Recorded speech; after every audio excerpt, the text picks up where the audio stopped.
Terça-feira, dia 8 de agosto, você vai ver na edição de hoje do Jornal da Educativa. Coveiro é encontrado morto em cemitério da cidade. Sebrae e Prefeitura buscam definir setores estratégicos para o desenvolvimento de Ponta Grossa. Jogo educativo é atração para os visitantes do Parque Histórico de Carambeí. E você vai ver também a importância dos parques para o desenvolvimento de uma cidade.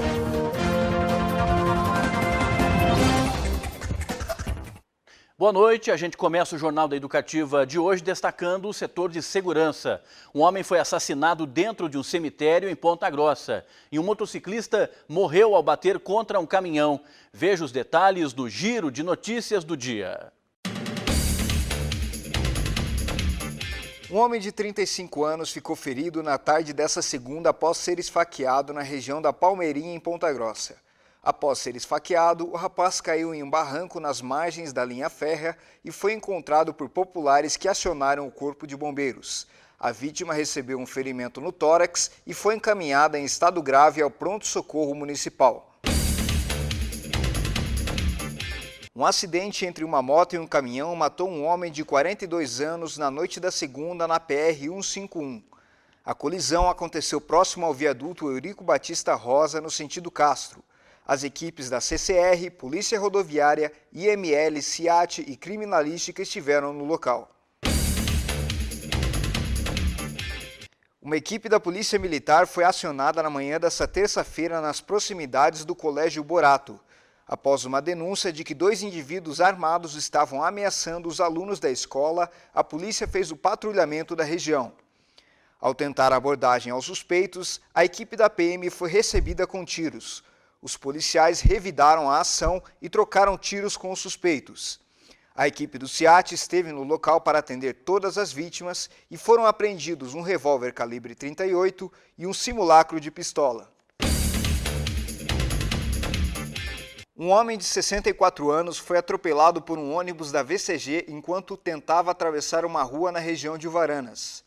O acidente aconteceu na manhã dessa terça e a vítima foi atendida pela equipe do CIAT e encaminhada ao pronto-socorro com ferimentos leves. Um funcionário da prefeitura foi encontrado morto na manhã dessa terça em uma casa nos fundos do cemitério Vicentino. Segundo o relato, um outro funcionário chegava ao local para cumprir o horário de trabalho e encontrou o colega caído dentro do imóvel. No local haviam manchas de sangue e foram acionadas as equipes da polícia e do SAMU, que encontraram o rapaz já sem vida. Uma jovem de 24 anos confessou ser a autora do crime e foi levada em flagrante até a delegacia da Polícia Civil. A polícia ainda investiga quais foram as motivações do crime. A Lei Maria da Penha está completando 11 anos este mês. Ela é a principal ferramenta legislativa no combate à violência doméstica e familiar contra mulheres no país. O repórter Marcelo Rissetti tem mais detalhes sobre a importância dessa lei.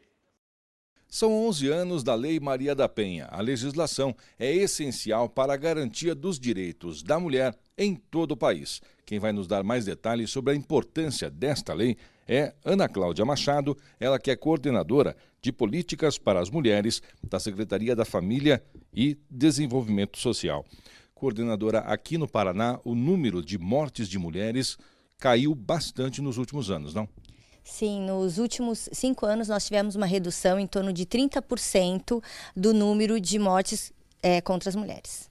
Agora, neste sentido, a Lei Maria da Penha é fundamental para a garantia desses direitos. Sim, a Lei Maria da Penha foi muito importante para a divulgação do tema. Então, mais de 90% das pessoas conhecem, sabem que existe a lei. Então, sabem que a violência contra a mulher não tem desculpa, é lei e é crime e não pode ser continuada.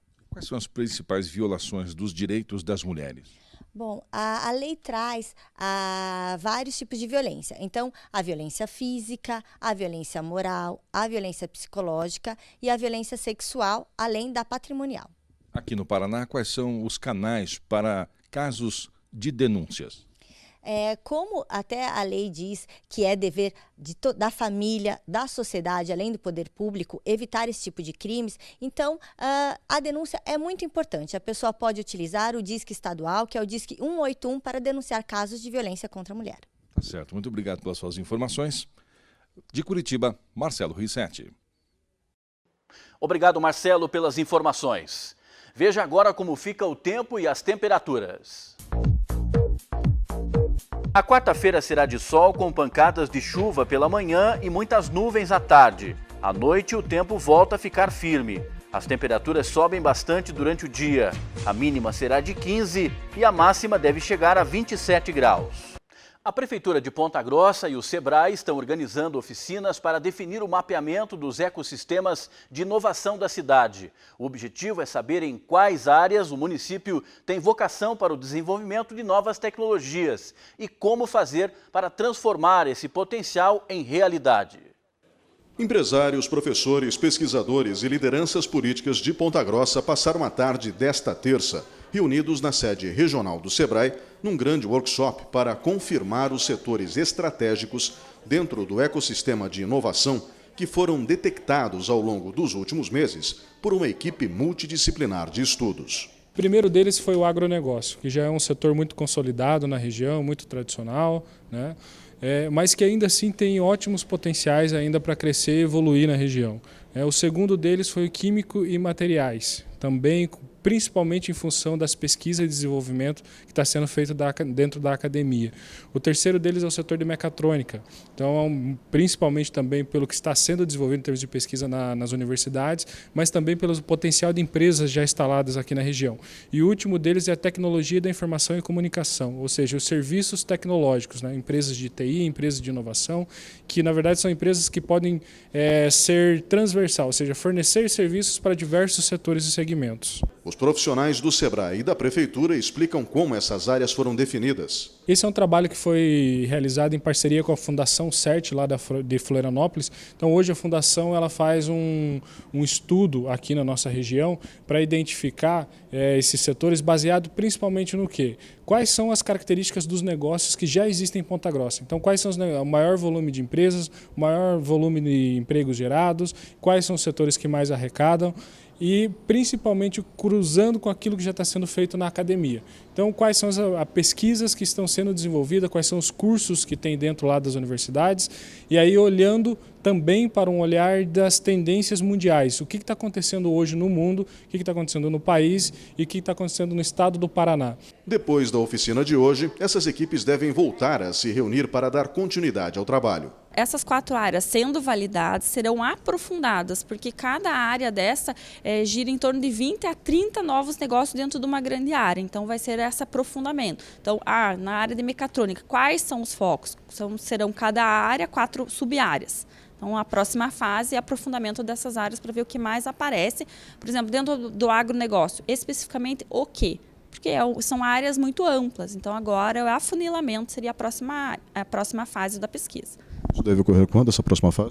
O workshop é setembro, então, e o terceiro em outubro. Então, aprofundamento é daqui um mês, daí valida no começo de setembro. E o próximo aprofundamento na primeira semana de outubro. A entrega do relatório final sobre o mapeamento das vocações tecnológicas de Ponta Grossa deve ocorrer em 10 de dezembro. Veja agora onde vão estar as equipes do Feira Verde nesta quarta. Pela manhã, a equipe 1 vai estar no Xangri-Lá às 8h30, no Monte Belo às 9h30 e na Santa Terezinha às 10h30. À tarde, o caminhão vai estar no Itapuá à 1h, no Roma às 2h e no Atenas às 3h. Já a equipe 2 vai estar pela manhã no Andorim às 8h30, no Núcleo Pitangui às 9h30 e no Rio Verde às 10h30. À tarde, o caminhão vai estar no 31 de março à 1h e na Vila Mariana às 2h30. Você vai ver depois do intervalo. Jogo educativo é atração para os visitantes do Parque Histórico de Carambeí.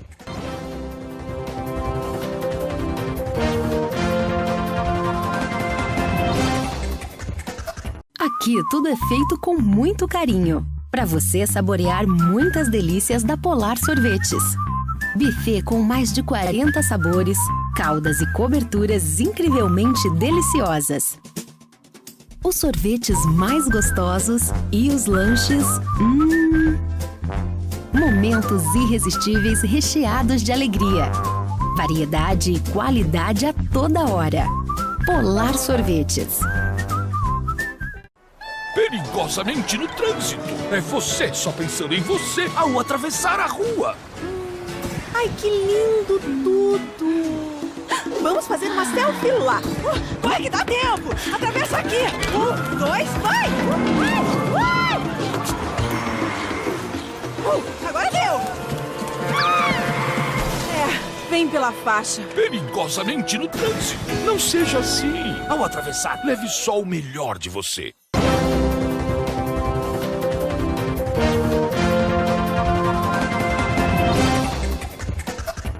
Estamos de volta com o Jornal da Educativa. Para você que está procurando emprego, confira agora as oportunidades do Cine de Ponta Grossa para esta quarta-feira.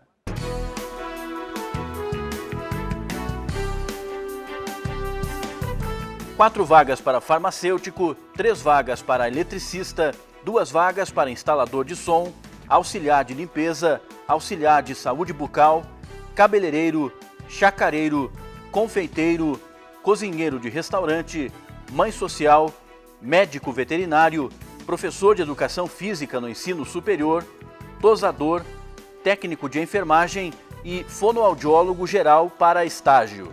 A Agência do Trabalhador fica na Rua Penteado de Almeida, 240, em frente ao campus central da UEPG. A campanha do agasalho realizada pelo SOS segue até o dia 15 de agosto. Ainda é preciso um número maior de doações de cobertores e roupas masculinas. Para ajudar nas doações, é preciso ir até a sede do SOS, atrás do Shopping Palladium. Mais informações pelo telefone 3225 4917. E vamos falar agora sobre saúde. A notícia é excelente. O Instituto de Tecnologia do Paraná, o Tecpar, vai produzir e fornecer remédio para o tratamento do câncer. O Instituto vai ser o único fornecedor do medicamento para o país até 2019. No Palácio Iguaçu, o governador Beto Richa, o ministro da Saúde Ricardo Barros e o secretário de Estado de Ciência e Tecnologia, João Carlos Gomes, assinaram um acordo de transferência de tecnologia com o Laboratório Roche e a empresa brasileira Axis Biotech. Todos caminhando ou remando na mesma direção, os avanços acontecem. Estamos avançando muito nesta área e agradecer aqui aos laboratórios também pela transferência de tecnologia, fazendo uma grande parceria aqui com o nosso Tecpar. O Ministério da Saúde aprovou o Tecpar para fornecer 40% da demanda do SUS com o medicamento, o que representa 103 mil doses por ano. O acordo de transferência de tecnologia é uma das etapas do Programa de Parcerias para o Desenvolvimento Produtivo do Ministério da Saúde. O programa fortalece a indústria farmoquímica nacional e estimula a produção no Brasil de remédios distribuídos pelo SUS.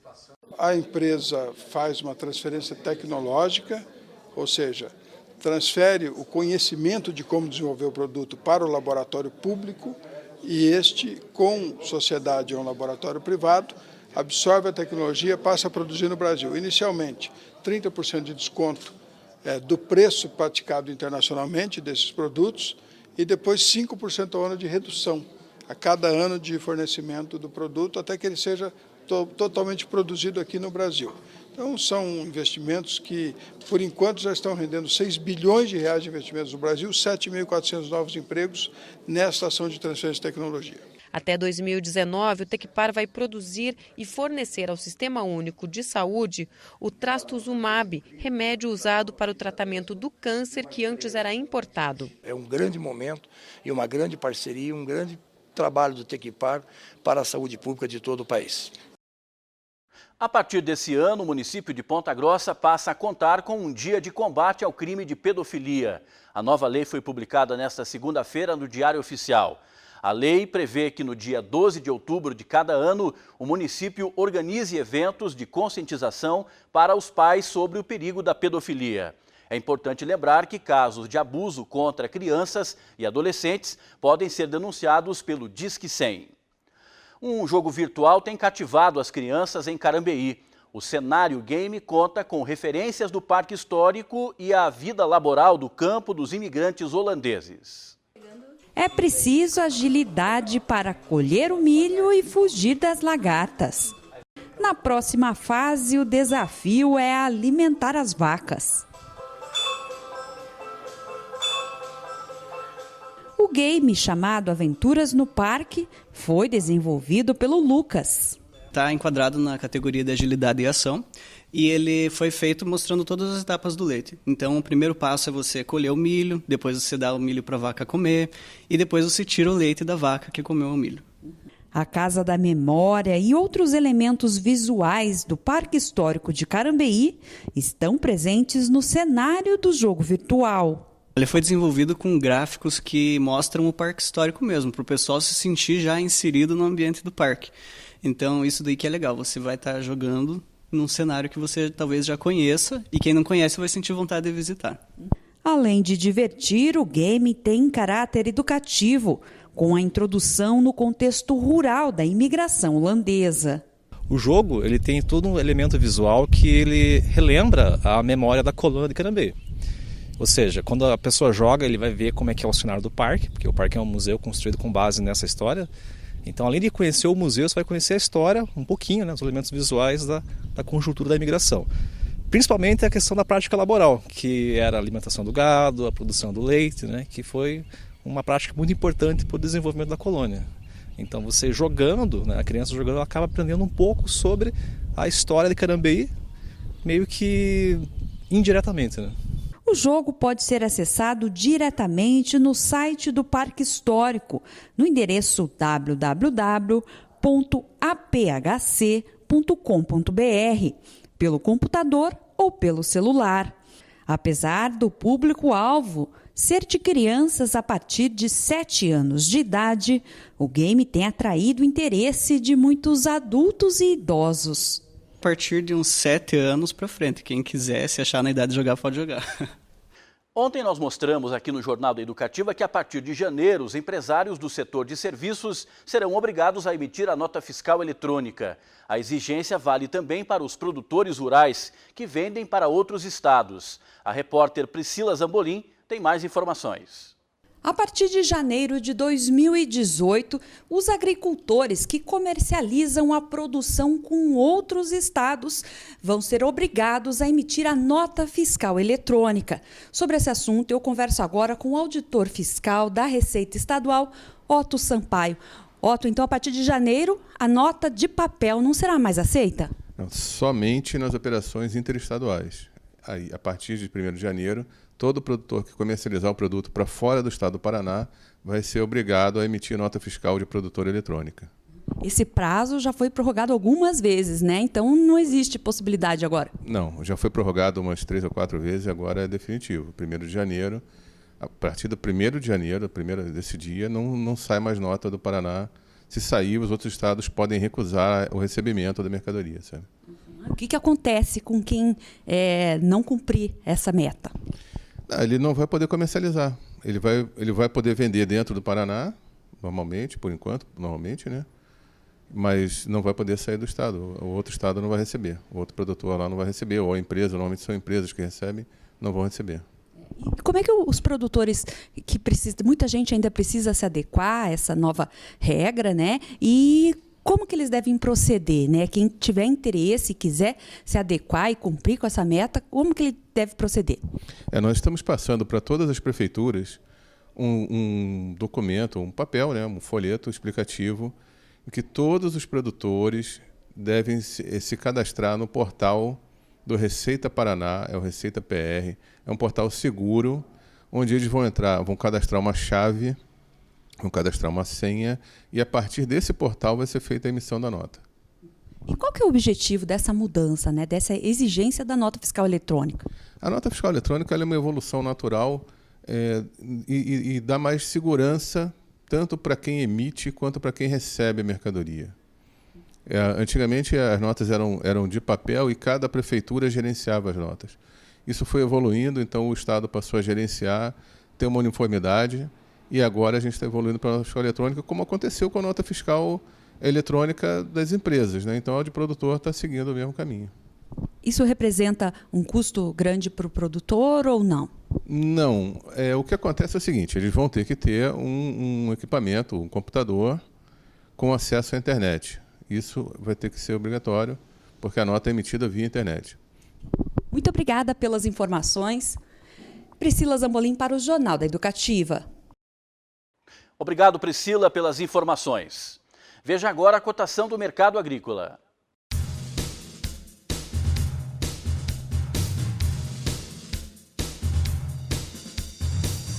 Milho amarelo, saca de 60 quilos, R$ 18,00. Soja, saca de 60 quilos, R$ 58,00. Trigo, saca de 60 quilos, R$ 35,00. Você vai ver em instantes como os parques podem impulsionar o desenvolvimento de uma cidade.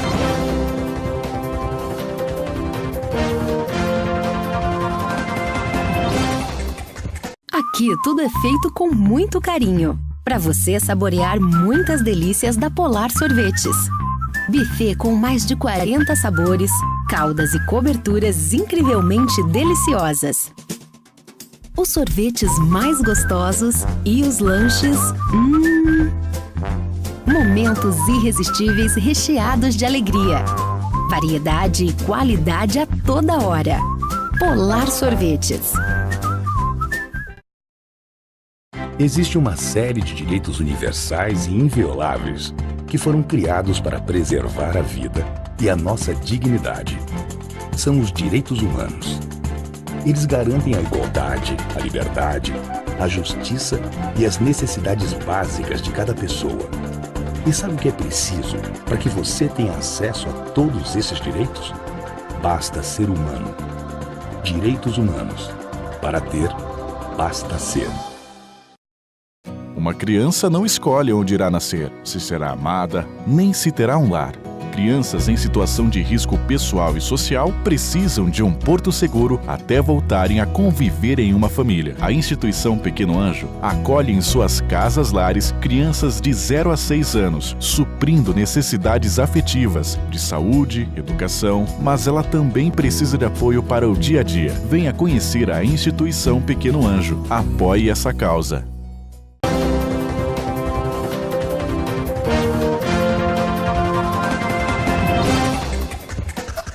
Estamos de volta com o Jornal da Educativa. Confira agora a cotação do mercado financeiro.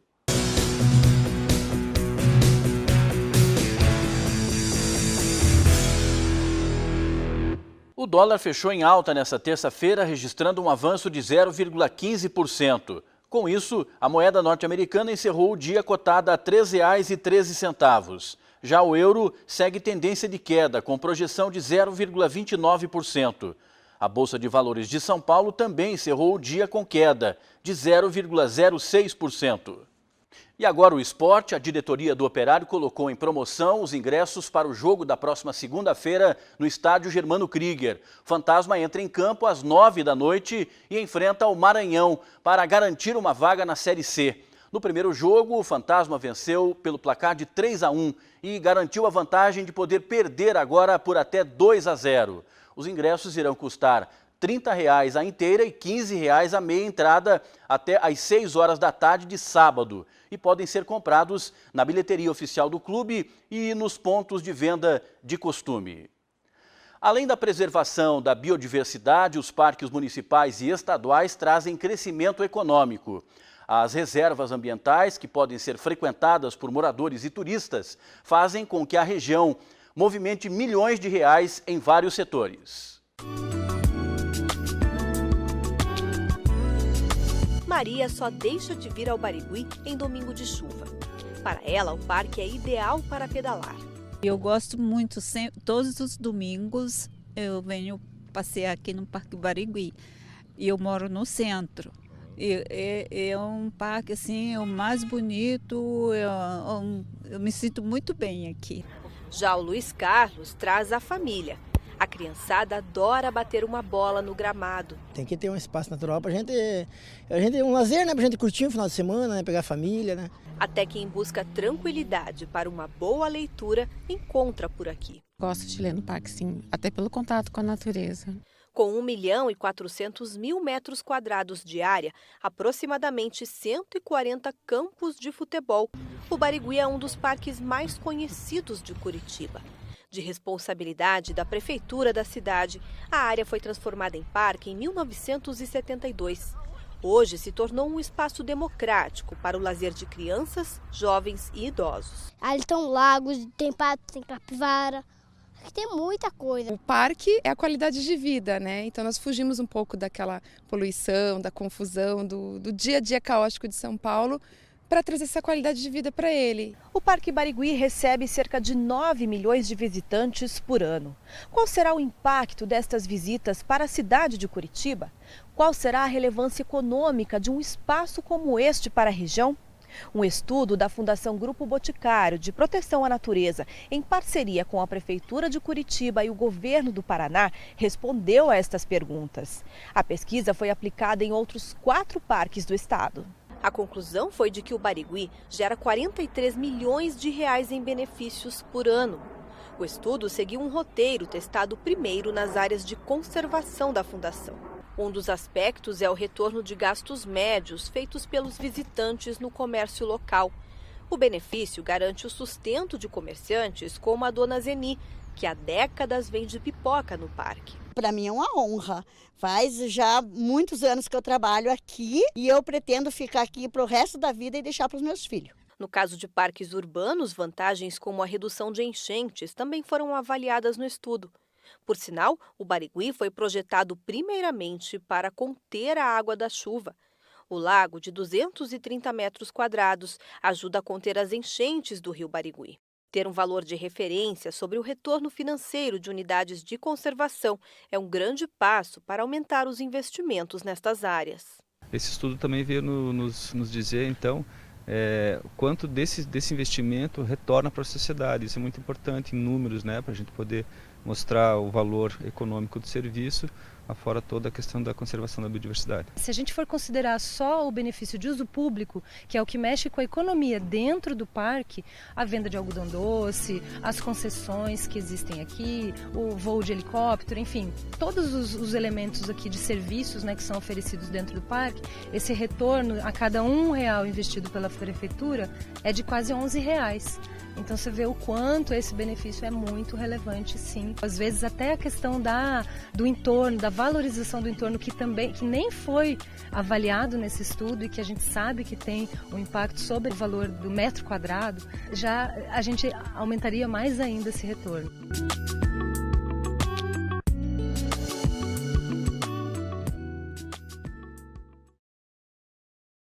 E a exemplo do que aconteceu em Curitiba com o Parque Barigui, em Ponta Grossa a expectativa é que o Parque de Olarias transforme o perfil da região e até mesmo da cidade. O Parque de Olarias será formado por 5 lagos. O primeiro já está praticamente concluído. Nesse primeiro lago, nós teremos aí o prazo até o final do ano para que a gente possa já enchê-lo. O segundo lago no início de 2018, vamos também trabalhar com essa possibilidade. E eu acredito que pelo menos o terceiro e o quarto até o final do nosso mandato. E vamos deixar já preparado para o 5º lago o início do projeto para a próxima gestão. O projeto inclui ainda o paisagismo e espaços para a prática esportiva. No paisagismo, nós teremos também as pistas de caminhada, também as estruturas de esportes, canchas esportivas, de lazer, também aparelhos de ginástica. Tudo isso compreende no paisagismo do grande primeiro lago. De acordo com o prefeito Marcelo Rangel, o complexo de lagos e áreas de lazer deve mudar completamente o perfil da região e até mesmo da cidade. Complexo que realmente vai trazer uma mudança de concepção para a nossa cidade muito grande, de valorização de Ponta Grossa. Nós não temos nenhuma estrutura parecida com essa, e com isso a gente vai ter realmente valorização imobiliária e crescimento, desenvolvimento e bem-estar à população. Outro benefício é a prevenção das enchentes. O lago, ele também tem essa função de contenção das enchentes. Algumas pessoas me perguntaram, mas e daí? Vai transbordar o lago? Não, porque já existem as comportas, né, os vertedouros, justamente para você regular a vazão desta água. Mas isso acaba sendo muito positivo para que a gente possa ter contenção e prevenção a enchentes naquela região. No total, os investimentos podem passar dos R$20 milhões, um custo alto, mas com retorno garantido. O investimento é realmente alto. Nós tivemos assim uma responsabilidade muito grande em assumir esse projeto para a população, porque no início me parecia ser até praticamente impossível, porque passaria dos 20, poderia chegar até 30 milhões. Já ultrapassamos em torno de 14 milhões, mas é uma obra que fica para a posteridade, porque contempla as famílias, como eu falei, muda a paisagem do município, muda a história de Ponta Grossa, e eu não tenho dúvida nenhuma de que a população vai aprovar no momento que a gente fizer a primeira inauguração.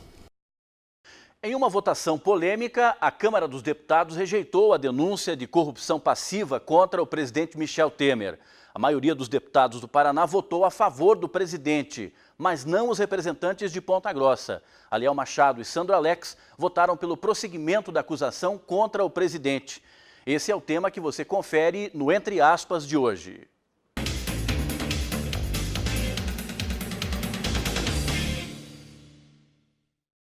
Era uma denúncia de crime comum. Nós estamos vendo se esfacelar tanto a continuidade da corrupção de uma maneira muito grave, de uma maneira muito ampla, bem como políticas que estão sendo discutidas sem uma verdadeira comunicação com a população, sem ouvir as pessoas, reformas que retiram direitos. Eu avisei há um ano atrás, tirem a chapa, tirem os dois, façam uma nova eleição, mas não coloquem o Temer, que é um erro. E hoje nós estamos colhendo, infelizmente, o erro de ter ajudado a colocar ele lá dentro, de o Temer estar representando a presidência da República. Essa era uma denúncia de crime comum, ou seja, é a primeira vez na história que um presidente da República responde por crime de corrupção no exercício do mandato. Triste para o país. Não tinha de maneira alguma como votar diferente, tinha que votar pelas investigações. Não há como se votar favorável à corrupção. Em nenhum aspecto você pode ser conivente com o mal feito, independente da situação econômica ou social do país. A equipe econômica estava blindada, não haveria mudanças na equipe econômica no Ministério da Fazenda, há uma garantia de estabilidade. Agora, com relação à investigação, um legislador tem como função constitucional a de fiscalizar. Se você abre mão dessa função, não há recurso que você traga que sustente a sua defesa pelo não cumprimento da investigação. Então, o meu voto foi coerente, eu votei favorável à saída da presidente pelo crime de responsabilidade. Naquele momento era a investigação que o Senado conduziu. Eu votei também pela cassação do senhor Eduardo Cunha. Por um voto no Conselho de Ética conseguimos retirá-lo. E sustentei as 10 medidas de combate à corrupção em uma madrugada que o Congresso tentou, inclusive, desfigurar o projeto. Então não haveria como coerência votar favorável à não investigação.